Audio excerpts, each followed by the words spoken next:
예수님께서 예루살렘 멸망의 때와 세상 끝날에 있을 일에 대해서 말씀을 해 주십니다. 15절 말씀을 같이 읽겠습니다. 시작.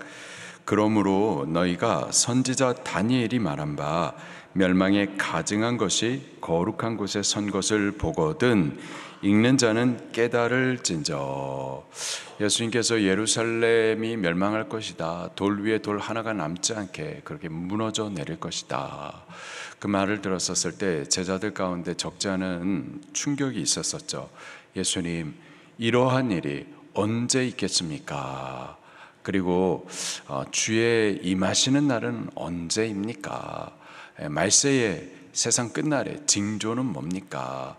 에 대해서 예수님께서 하나하나 말씀하세요. 오늘 본문에서 예루살렘에 멸망할 때 어떤 일이 있을지 말씀하시면서 자연스럽게 이어서 세상 끝날에는 또 어떤 일이 있을지를 말씀을 하십니다. 먼저 예루살렘 멸망에 대해서 이렇게 말씀하십니다. 선지자 다니엘이 말한 바 멸망의 가증한 것이 거룩한 것에 선 것을 보거든 읽는 자는 깨달을진저. 읽는 자, 어떤 것을 읽고 깨달아야 되는가 보니 선지자 다니엘이 전에 예언하여 주셨던 그 말씀을 읽고 깨달으라 라는 거죠. 다니엘 선지자가 다니엘서 9장 27절에 이런 말씀을 하셨습니다. 멸망에 가증한 것, 그것이 거룩한 것에 설 것이다. 그리고 그 예언의 말씀이 과연 역사적으로 성취도 되었어요. 곧 기원전 2세기, 정확하게는 167년도에 헬라 나라가 유다 나라를 통치하고 있었을 때에 셀루쿠스 왕조의 안티오쿠스 4세가 집권을 하게 되는데, 그가 예루살렘 성전 안에다가 제우스 신상을 세워놓고 강제적으로 유다 민족들로 우상을 숭배하도록 했었습니다. 멸망의 그 가증한 것, 하나님 가증히 여기신 그 우상을 거룩한 곳 성전 안에다가 세워놓고서는 유다 민족으로 하여금 강제적으로 우상 숭배하도록 그런 일들을 했었었죠. 그때에 예루살렘 성전의 제사장 중 하나였었던 마따디아라고 하는 사람이 이를 반대하여서 여호와 하나님의 열심과 분노로 그 헬라의 집정관을 갖다가 때려 죽여버립니다. 집정관을 때려 죽였다. 이건 헬라의 전쟁을 선포하는 거죠. 헬라가 군대를 몰고서는 유다를 향하여서 이제 공격을 할 때, 그때 이 마따디아와 5명의 제사장 아들들을 데리고서 산으로 도망을 해요. 그래서 거기서부터 게릴라전을 이제 펼치죠. 그렇게 항전을 하다가 그 마따디아가 전사하게 됩니다. 그리고 그 아들들 5명이 있었는데 그 첫 번째 아들이 유다였었는데, 유다가 그 아버지를 이어서 계속해서 항전을 하다가 그도 전사를 합니다. 유다가 굉장히 이 저돌적인 사람이어가지고 별명이 있었는데 마카비라는 별명을 갖게 됩니다. 그 별명의 뜻이 망치라는 뜻이에요. 그만큼 막 하여튼 저돌적으로 항전을 하다가 저도 전사를 하게 되는 거죠. 그래서 두 번째 아들이었었던 요나단이 또 계속 그 아버지와 형을 이어서 항전을 하는데 그도 역시 전사하게 됩니다. 그리고 세 번째 아들이었었던 시므온이 마침내 전쟁에서 승리를 하고 이렇게 오랫동안 이렇게 지배를 받았었던 유다 나라가 독립을 하게 돼요. 그리고 하모스 왕가를 이제 또 세우게 됩니다. 하여튼 그러한 역사가 중간 사이에 있었었는데, 그 계기가 이 헬라의 이 안티오쿠스 4세가 성전에다가 이 거룩한 곳에다가 제우스 신상, 이 가증한 것을 세워두는 일이 있었었죠.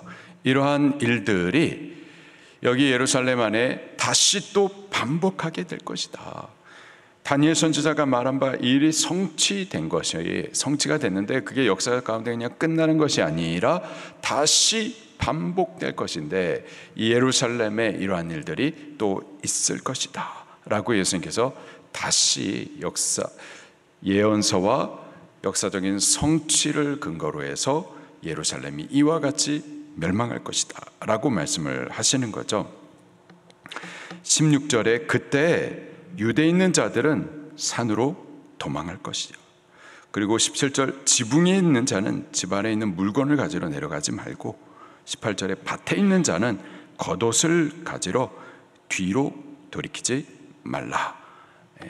이러한 일들이 있을 때에 뭐 좀 이렇게 머뭇거리거나 혹은 뭐 아쉬움을 두고 뭐 그러지 말고 급하게 산으로 도망하라 이렇게 가르쳐 주십니다. 예수님의 예언의 말씀대로 예수님께서 이 예언을 하실 때가 33세였었을 때였었습니다. 그리고 실제 AD 70년도에 로마의 장군이었었던 티투스가 군대를 몰고서 예루살렘을 3년 동안 포위를 해요. 67년부터 70년까지. 그때 또 유다 백성들이 요단강 동편에 펠라라고 하는 산 위로 또 도망을 합니다.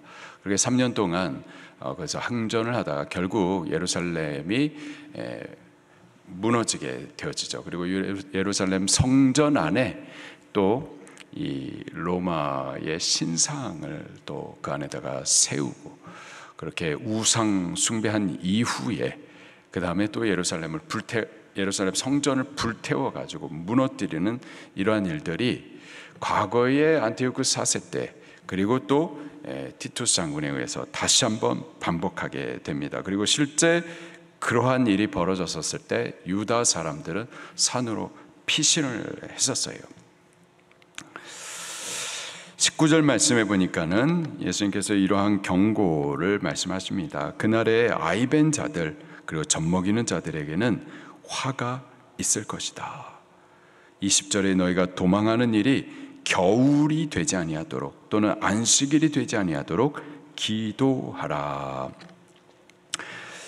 이 환난의 때는 자기의 생명 하나도 지켜내기가 힘든 때입니다. 그런데 그때에 아이벤 자들, 젖먹이는 자들, 또 다른 생명을 책임져야 하는 자들, 그들에게 있어서는 더 어려운 환난이 될 것이다.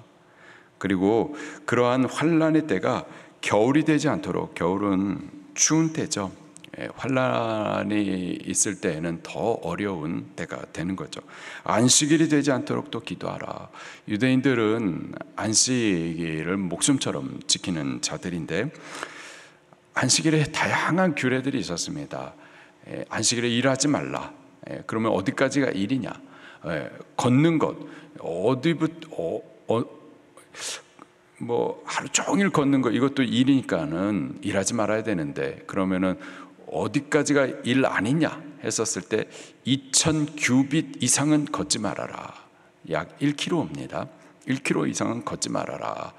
만약에 이러한 규례가 정해져 있는데 안식일 날에 이러한 피난 가야 될 일들이 벌어진다면은 뭐 다 잡아 죽임을 받게 되는 거니 이러한 피난했다가 안식일이 되지 않도록 기도하라.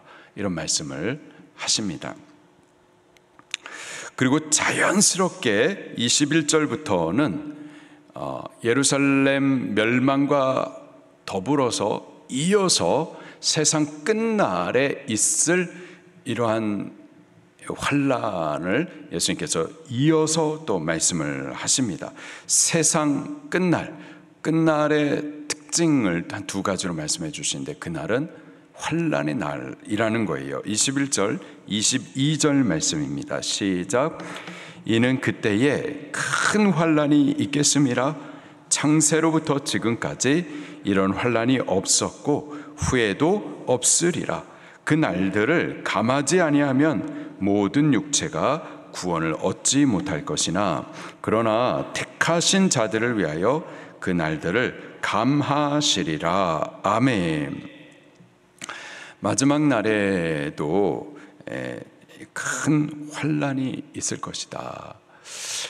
안티오쿠 4세 때에 유대인들에게 큰 환란이 있었던 것처럼, 또 티투스 장군에 의해서 예루살렘이 함락되고 그때 예루살렘 안에 머물렀었던 수십만 명이 죽게 되어지고, 또 산으로 피한 자들도 결국은 다 죽임을 받게 되어지고, 나머지 살아있는 자들은 전 세계적으로 다 흩어지게 되어지죠. 그때부터 1948년도까지 약 1000년 동안 유대민족은 나라를 잃어버리고 이렇게 방황하게 되어지는데, 그런데 이러한 환란의 일이 세상 끝날에 하나님의 백성 가운데 또 일어날 것이다. 그때는 큰 환란이고 이전에도 없었고 이후에도 없을 최후에 있을 큰 환란이라는 거예요. 이러한 환란의 때에 또 다른 특징이 이 세상 끝날에 드러나는데, 미혹하는 일입니다. 환란이 있을 때 꼭 등장하는 것이 미혹하는 일이죠. 23절 말씀입니다. 시작.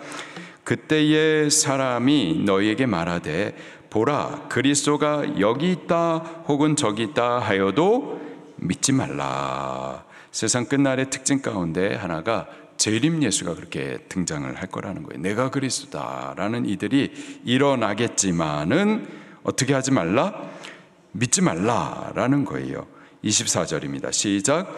거짓 그리스도들과 거짓 선지자들이 일어나 큰 표적과 기사를 보여 할 수만 있으면 택하신 자들도 미혹하리라. 거짓 그리스도와 거짓 선지자들, 이놈들이 같이 일어나는데, 거짓 선지자들이 큰 표적들을 행하고 기사와 이적들을 행하고 이런 것들을 우리가 보게 되면 혹한단 말이에요. 야, 능력 있는 종이다. 엘리야와 같은 종이다. 그러면은 엘리야가 그리스도 앞서서 온다고 말씀을 하셨는데, 그러면서 이 거짓된 선지자가 기사 표적과 이적들을 행하면서 또 다른 이가 그리스도라고 하면서 소개하는 일들이 벌어지게 되는 거죠. 근데 미혹이라는 거예요. 믿지 말라라는 겁니다. 25절에 보라, 내가 너에게 미리 말한다. 경계하여 말한다. 26절에 시작. 그러면 사람들이 너에게 말하되 보라, 그리스도가 광야에 있다 하여도 나가지 말고, 보라, 골방에 있다 하여도 믿지 말라. 재림 예수, 재림 그리스도가 저기에 있다, 여기에 있다, 그런 말들이 분명히 있겠지만은 그거 다 미혹하는 말들이고 믿어서는 안 된다라는 겁니다. 그리스도가 저기 있다 여기 있다 이런 말 하지 않아도 예수님께서 재림하시는 때에는요, 모두가 부인할 수 없도록 다 알게 하시면서 오실 거예요. 27절 말씀입니다. 시작. 번개가 동편에서 나서 서편까지 번쩍임같이 인자의 임함도 그러하리라. 인자의 임함, 메시아 왕국을 말하는 것이 아니고 예수님의 재림의 때를 말하는 겁니다. 예수님 재림할 때 어떻게 오시는가? 번개가 동편에서 번쩍할 때 서편까지도 함께 번쩍하면서 모든 이들이 함께 다 볼 수 있는 것처럼 예수님 다시 오시는 그때에는요, 이 세상 나라 사람들 모두가 다 예수님을 보게 될 겁니다. 그렇게 예수님 오신다라는 거예요. 그때에 예수님 오셨대 안 오셨대 그런 말할 필요도 없이 모두가 알게 될 거라는 거예요. 그러니 여기 있다 저기 있다 하는 말들을 믿지 말라. 믿어서는 안 되는 거죠. 근데 지금도 그런 일들이 있습니다. 세대주의 신학이라고도 하고, 이게 19세기 초에 등장한 신학인데, 유대주의적인 시점으로 성경을 해석하고 특별히 종말론을 그렇게 해석하는데, 그 전까지만 하더라도 유다인들은 예수님을 십자가에 못 박아 죽인 자들이죠. 그래서 전 세계적으로 심판을 받아 흩어졌고, 그리고 전 세계 민족들 가운데 미움을 받던 민족이었었는데, 그들이 그렇게 전 세계적으로 시달리다 보니까 악이 막 가득 찼었고, 그래서 시오니즘이라는 이 사상을 가지고서는 전 세계를 갖다가 하여튼 그런 악의가 찬 신앙의 발표를 합니다. 그리고 그들을 중심으로 해가지고 신학이 또 만들어지게 되는데, 그게 유대주의적인 관점으로 성경을 해석하고 종말론을 이렇게 해석하는 세대주의 신학, 신신학이라고 하면서 우리 개혁주의 신학에서는 좀 이단 신학이라고 말하기까지 했었었는데, 침례교 계통의 신학입니다. 그래서 굉장히 유대주의적인 사고로 지금도 유대 땅이 이스라엘 나라가 있고 이스라엘 땅이 있는데, 사도행전 1장 11절에 예수님께서 감람산에서 승천을 하시고 천사들 하는 말이 너희들이 본 대로 다시 오리라. 그래서 예수님의 재림의 장소를 그 감람산일 것이다, 이스라엘 땅일 것이다. 그래서 예수님 다시 오시는 그때에 이스라엘 안에 있어야지 예수님을 맞이할 수가 있다, 이런 식으로 해석을 하는데 이게 굉장히 잘못된 겁니다. 지금도 그래서 계속해서 예루살렘을 바라봐야 된다, 예수님 언제 오실지. 그건 잘못된 겁니다. 예수님 오실 때 우리가 이스라엘 땅에 있어야 된다, 그래야 예수님을 맞이한다, 뭐 이런 얘기를 하는데 잘못된 거고요. 이스라엘 땅에서 예수님을 맞이하는 게 아니라 데살로니가후서 2장 1절에 2장 3절에 예수님 다시 오실 때 천사가 큰 나팔을 불게 될 것이고, 그리고 그때 구원 얻은 성도들 여기 묻혀 있어도, 여기 대한민국 땅에 묻혀 있어도 부활하게 될 거예요. 그리고 그때까지 살아남은 성도들은 그 땅 가운데서 호련히 변화될 겁니다. 그리고 공중으로 다 휴거되어서 공중에서 우리 주님을 영접하게 될 겁니다. 이스라엘 땅 거기 아니에요. 그걸 바라봐야 돼, 그런 거 아닙니다. 여기 있는 이 자리에서 신실히 주님을 믿고 섬기고 복음 증거하다가, 그리고 여기에서 주님을 맞이하면 되는 겁니다. 할렐루야. 그렇게 번개가 동에서 번쩍할 때 서편까지 번쩍, 순간적으로 번쩍하여서 동에 있는 자나 서에 있는 자나 다 보게 되는 것처럼 예수님 다시 오시는 그때에 모든 민족이 예수님의 재림을 보게 될 겁니다. 그러니 그리스도가 왔다 안 왔다 이런 말들로 미혹되지 말라. 29절입니다. 28절입니다. 시작. 주검이 있는 곳에는 독수리들이 모일 것이니라. 주검이, 시체가 있는 곳에는 반드시 독수리들이 모이는 것처럼 죄로 타락한 세상 마지막 때에 반드시 심판주 하나님 예수 그리스도께서 다시 오실 것이다 말씀을 하십니다. 그러면서 29절부터 31절까지 예수님의 오시는 그때, 환란이 있겠지만 이 환란 끝에 예수님께서 오시는데 어떤 분으로 오시는지를, 또 그때 어떤 일들이 있을지 또 같이 보겠습니다. 29절입니다. 시작. 즉시 해가 어두워지며 달이 빛을 내지 아니하며 별들이 하늘에서 떨어지며 하늘의 권능들이 흔들리리라. 환란 후에 예수님께서 오실 거예요. 세대주의 신학자들 가운데에서는 환란 전에 휴거가 있을 것이다 이런 말을 한단 말이에요. 요한계시록 4장에 보면은 올라오라, 요한을 향해서 올라오라 이런 말을 하는데, 그것처럼 이 택한 백성들이 환란 전에 이렇게 휴거를 당할 것이다 이런 말을 하는데, 그렇지 않고요. 환란을 통과한 자들이 휴거하게 되는 겁니다. 이렇게 환란이 있을 거고 그 환란 후에 즉시 예수 그리스도께서 임하실 텐데, 그때에 어떤 일들이 벌어지는가 보니까는 해가 어두워지고 달이 빛을 내지 아니하며, 해와 달이 빛을 잃어버릴 것이다. 천체의 변화가 있을 거예요. 또 별들이 하늘에서 떨어질 것이다.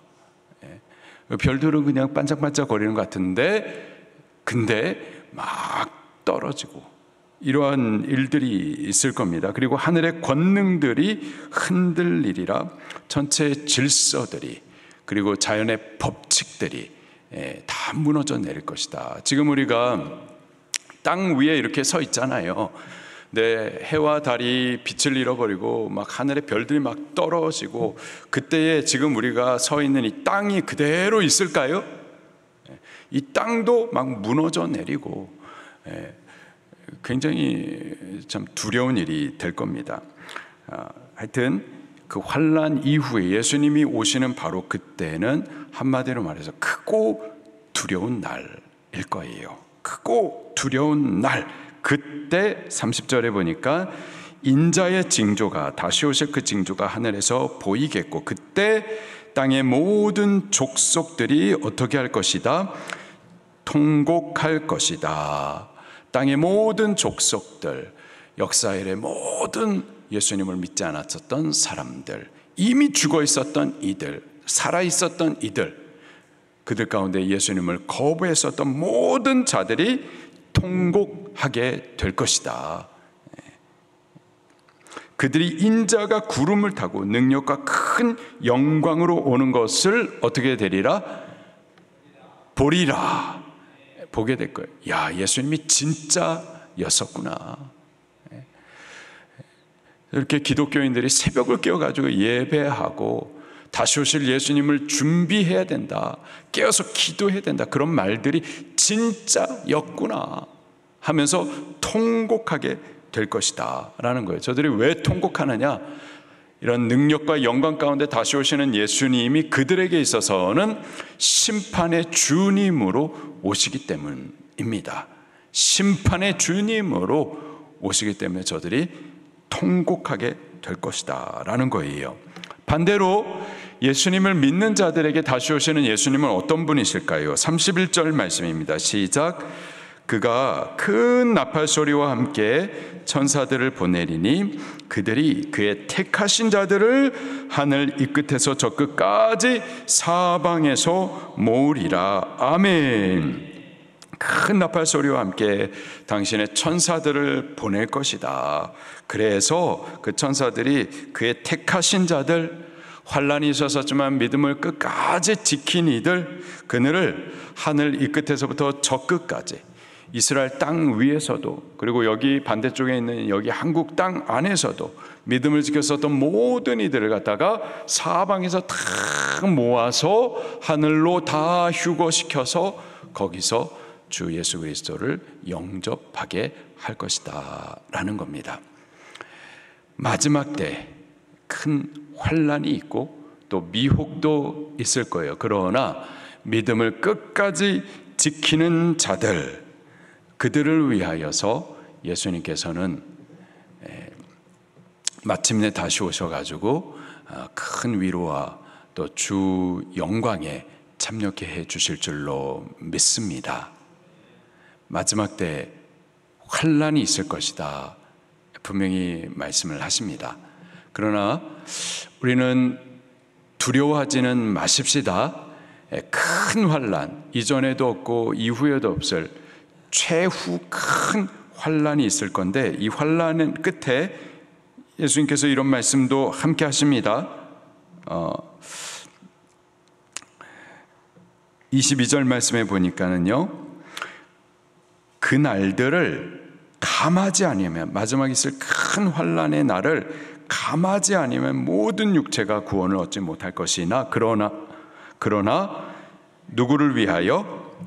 택하신 자들을 위하여 그 날들을 어떻게 감하시리라. 무슨 말이냐면은 큰 환난이 있겠지만은 그러나 택하신 자들, 그들이 그 환난을 통과해 낼 수 있도록 하나님께서 특별한 은혜를 베풀어 주신다라는 거예요.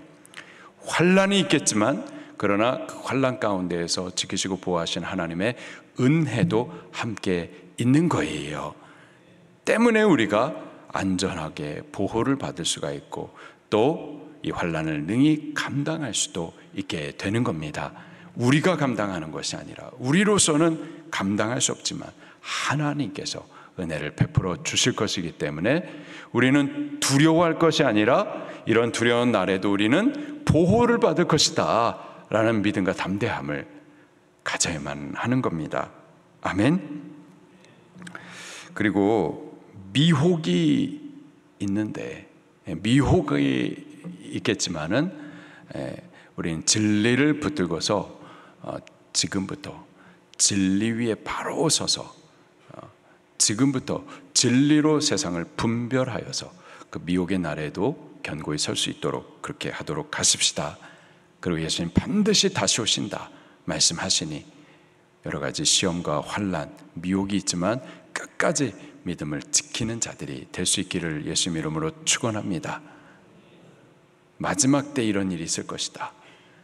지금부터 믿음으로 승리해 나가셔야만 하는 거예요. 오늘 하루를 그렇게 다시 오실 예수님을 사모하며 믿음으로 우리 자신을 지켜나갈 수 있기를 예수님 이름으로 축원합니다. 말씀 붙들고 통성으로 기도하시겠습니다.